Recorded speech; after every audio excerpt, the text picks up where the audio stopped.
নতুন আরও একটা যুদ্ধের দ্বারপ্রান্তে মধ্যপ্রাচ্য। যুদ্ধবাজ ইসরায়েল যুদ্ধের নতুন আরও একটা ফ্রন্ট খুলছে। তবে হিজবুল্লাহ নয়, লেবাননে ইসরায়েলকে এক হাত নিতে প্রস্তুত। বৈরুত ও লেবাননের অন্যান্য অঞ্চলে একের পর এক ইলেকট্রনিক ডিভাইস বিস্ফোরণের ঘটনায় আতঙ্ক ছড়াচ্ছে। এসব বিস্ফোরণে প্রাণহানি ও অগ্নিকাণ্ডের ঘটনা ঘটেছে।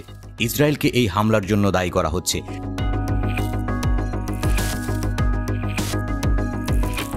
লেবাননের জনস্বাস্থ্য মন্ত্রণালয়ের তথ্য অনুযায়ী বুধবারের বিস্ফোরণে 20 জন নিহত এবং 450 জনের বেশি আহত হয়েছেন। এর আগের দিন মঙ্গলবার হিজবুল্লাহর হাজার হাজার পেজার বিস্ফোরিত হলে 12 জন নিহত ও প্রায় 3000 আহত হন। দুটি বিস্ফোরণ ঘটানোর পর দেশটির মানুষের মধ্যে ইলেকট্রনিক ডিভাইস ব্যবহারের নিরাপত্তা নিয়ে উদ্বেগ বেড়েছে। হামলাটি mobile phone, laptop, solar cell এবং ওয়াকিটকি রেডিওর উপর ছিল।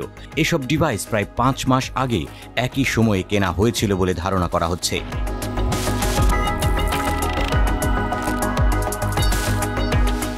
এমন পরিস্থিতিতে লেবাননের প্রধানমন্ত্রী নাজিব মিকাতি বলেছেন, আমরা যুদ্ধে আছি। হিজবুল্লাহ ও লেবাননের নাগরিকদের উপর হামলার জন্য ইসরায়েলের নিন্দা জানিয়েছেন মিকাতি। তার মতে এটা ভয়াবহ অপরাধ। এই হামলার পরিকল্পনার জন্য ইসরায়েলের গোয়েন্দা সংস্থা মোসাদকেই দায়ী করা হচ্ছে। প্রধানমন্ত্রী মিকাতি ইসরায়েলের বিরুদ্ধে আন্তর্জাতিক পদক্ষেপ চান। তিনি বলেছেন, গত 75 বছর ধরে ইসরায়েলের ইতিহাস অপরাধে ভরা।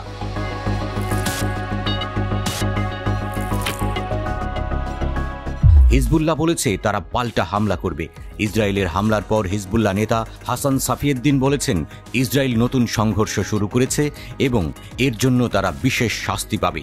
পেজার ও ওয়াকিটকি বিস্ফোরণের পর হিজবুল্লাহ প্রতিশোধ নিতে পারে বলে সতর্ক করেছেন ইসরায়েলের সাবেক গোয়েন্দা কর্মকর্তা রাম বেন বারাক। তিনি বলেছেন, হিজবুল্লাহ দ্রুত হামলা চালাতে পারে এবং ইসরায়েলকে প্রস্তুত থাকতে হবে।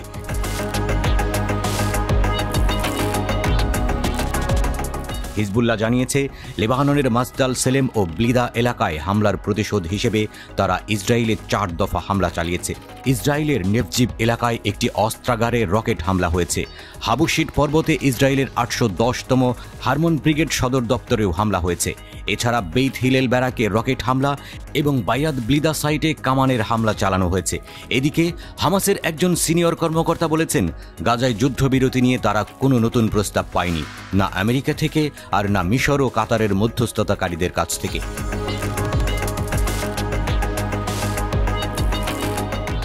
এই মন্তব্যটি এসেছে একটি নতুন ইসরায়েলি প্রস্তাবের প্রেক্ষিতে। যুক্তরাষ্ট্রের কাছে জমা দেয়া এই প্রস্তাবে বলা হয়েছে, ইসরায়েলি সকল বন্দীকে মুক্তি দেওয়ার শর্তে হামাসের শীর্ষ নেতা ইয়াহিয়া সিনওয়ার ও অন্যান্য সিনিয়র নেতাকে সেফ এক্সিট দেওয়া হবে। তবে হামাসের কর্মকর্তারা এই প্রস্তাবকে হাস্যকর বলে নিন্দা করেছেন এবং জানিয়েছেন, এমন প্রস্তাব আলোচনার প্রচেষ্টাকে উপেক্ষা করছে। হামাসের কর্মকর্তা জানিয়েছেন, ইসরায়েলি প্রস্তাবটি বিভ্রান্তিকর এবং যুদ্ধ চালিয়ে যাওয়ার ইঙ্গিত দেয়।